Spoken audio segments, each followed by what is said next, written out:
Gold జోష్కు break. ఒక్క రోజులోనే 10 గ్రాములపై 1600 పతనం.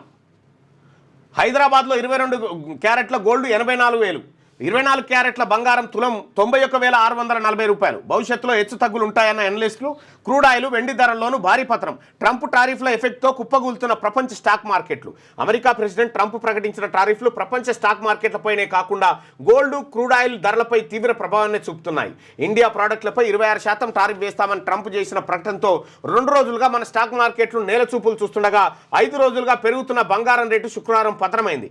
ఆభరణాల తయారీకి ఉపయోగించే 22 క్యారెట్ల గోల్డ్ ధర హైదరాబాద్ మార్కెట్లో శుక్రవారం 1600 తగ్గి 84,000 వద్ద స్థిరపడింది.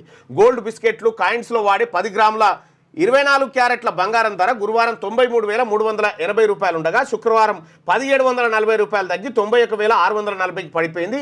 వెండి రేటు కూడా భారీగానే పడిపోతా ఉన్నది. అంటే ఒకందుకు ట్రంప్ తీసుకునేటువంటి చర్యలు బంగారం తగ్గుదలకు ఇక్కడ ధరల ఇప్పుడు ఏం జరుగుతుంది అంటే మనం సింపుల్గా అర్థం చేసుకోవచ్చు, ఈజీగా అర్థం చేసుకోవడానికి ఒకటి చెప్తా. ట్రంప్ టారిఫ్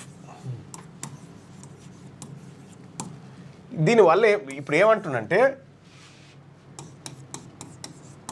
ఇండియాలో ఒక గూడ్స్ తయారైందా, ఈ తయారైనటువంటి గూడ్స్ అమెరికాకు, ఈ వస్తువును అమెరికాకి తీసుకుపోతారు, ఎక్స్పోర్ట్ చేసినారు, ఇక్కడ పంపిస్తారు.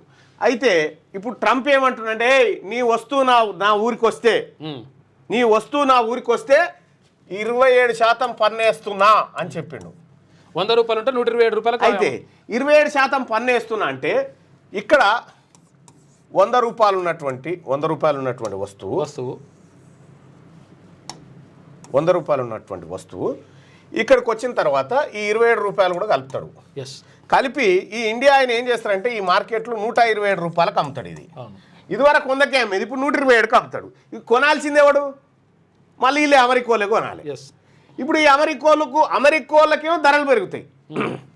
అయితే విషయం ఏం జరుగుతుందంటే ఇప్పుడు ట్రంప్ ఆలోచన ఏంటంటే ఈ 127 పన్నేయడం ద్వారా ఇక్కడ ఈ ప్రజలు ఈ వస్తువులను కొనరు, వేరే దేశాల నుంచి వచ్చే వస్తువులు కొనరు, ఈ దేశాల నుంచి వచ్చేటువంటి వస్తువులను కొనరు, ధర ఎక్కువ ఉంటుంది కాబట్టి కొనక ఈ లోకల్లో అమెరికాలో తయారైనటువంటి వస్తువు, ఇదే వస్తువు 100 రూపాయలకే దొరుకుతుంది. అప్పుడు ఏం చేస్తాడు అమెరికా అతను?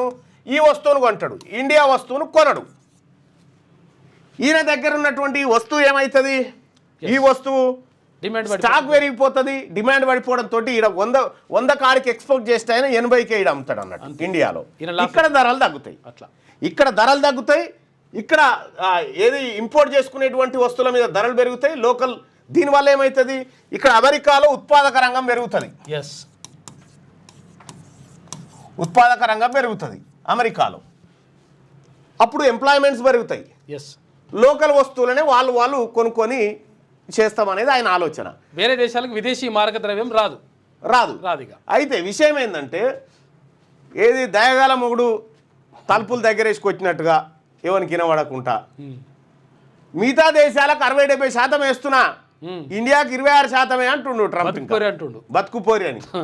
అయితే విషయం ఏంటంటే ఇండియా మార్కెట్ చాలా పెద్ద మార్కెట్, ప్రపంచంలోనే అత్యధిక జనాభా ఉన్నటువంటి ఇండియా అన్ని దేశాలకు పెద్ద మార్కెట్, ఇంక్లూడింగ్ చైనా, అన్ని దేశాలకు కూడా పెద్ద మార్కెట్. కాబట్టి ఇండియా సహజంగా ఏం చేస్తుంది ఈ ఇంపోర్ట్ ట్యాక్సెస్ ఎక్కువ వేస్తుంది, ఇంపోర్ట్ చేసుకుంటే ట్యాక్సెస్ ఎక్కువ వేస్తుంది వాటి వస్తువులపైన. అయితే మరి ఈ ఇండియా మార్కెట్ లేకుండా ఈ మార్కెట్లు స్థిరంగా ఉండగలుగుతాయా అంటే ఇండియా మీద డిపెండ్ అయ్యాల్సిందే. కాబట్టి ఇండియాలో ఉన్నటువంటి విస్తారమైన మార్కెట్ను దృష్టిలో పెట్టుకొని ట్రంప్ జర్రంతా ఇట్లా వాళ్ళకేమో కొర్రా దెబ్బ కొడితే వీళ్ళకేమో చెప్ప దెబ్బ కొట్టినట్టుగా ఇట్లా చేసింది. వాస్తవం ఏంటంటే అమెరికాలో ట్రంప్ తీసుకున్నటువంటి నిర్ణయాలు ఏవైతే ఉన్నాయో ఈ నిర్ణయాల వల్ల ఆర్థిక మాంద్యం ఏర్పడవచ్చు. అంటే ప్రజలకు కొనుగోలు శక్తి తగ్గిందనుకో, ఇప్పటికిప్పుడైతే ఈ వస్తువును తయారు చేసి ఇవ్వలేడు కదా. కాబట్టి ప్రజలకు కొనుగోలు శక్తి తగ్గినప్పుడు ఆర్థిక మాంద్యాలు వస్తాయి. లేకపోతే ఏది రావాల్సినటువంటి జిఎస్డిపి పడిపోతుంది. తద్వారా అమెరికా ఆర్థిక మాంద్యంలోకి పోయే ప్రమాదం ఉందని చెప్పి ఏది ఆర్థిక నిపుణులు అంచనా చేస్తూ ఉన్నారు. ఇక్కడ మనకు ఇండియాకు వచ్చినటువంటి నష్టం పెద్దగా ఏమీ లేదు. ఏదో కొద్దిపాటి ఉంటుంది, కానీ పూర్తి నష్టం అయితే ఉండదు. అయితే మన దగ్గర మార్కెట్ పెద్దగా ఉండడానికి కారణం ఏంటంటే ఎక్కువ జనాభా ఉన్నది కాబట్టి ఎక్కువ జనాభా. మంది కొంటారు అంటే ఆటోమేటిక్గా. ట్రంప్కు చైనా కౌంటర్, అమెరికాపై 34% టారిఫ్ అన్ని రకాల వస్తువులకు వర్తిస్తుంది, ఈ నెల 10 నుంచి అమలు. ఏకపక్షంగా అమెరికా బెదిరింపులకు పాల్పడుతుందని ఆగ్రహం. ట్రంప్ ఆడ చైనా మీ వస్తువుల మీద ఇంపోర్టు ట్యాక్స్ వేస్తున్నట్టుగా చెప్పతోనే 34% టారిఫ్ అమెరికా వస్తువుల మీద అని వాళ్ళు వేసారు. అంతే. అన్ని రకాల వస్తువులకు వర్తిస్తుంది, ఈ నెల 10 నుంచి అమలు. ఏకపక్షంగా అమెరికా బెదిరింపులకు పాల్పడుతుందని ఆగ్రహం వ్యక్తం చేసిన చైనా. ఇక ఇప్పుడు ఏమంటున్నాడు ట్రంప్, ఆఫర్లు ఇస్తే ఆలోచిస్తా, సుంకాలపై చర్చించేందుకు మేము రెడీ అని మళ్ళీ డొనాల్డ్ ట్రంప్. మళ్ళా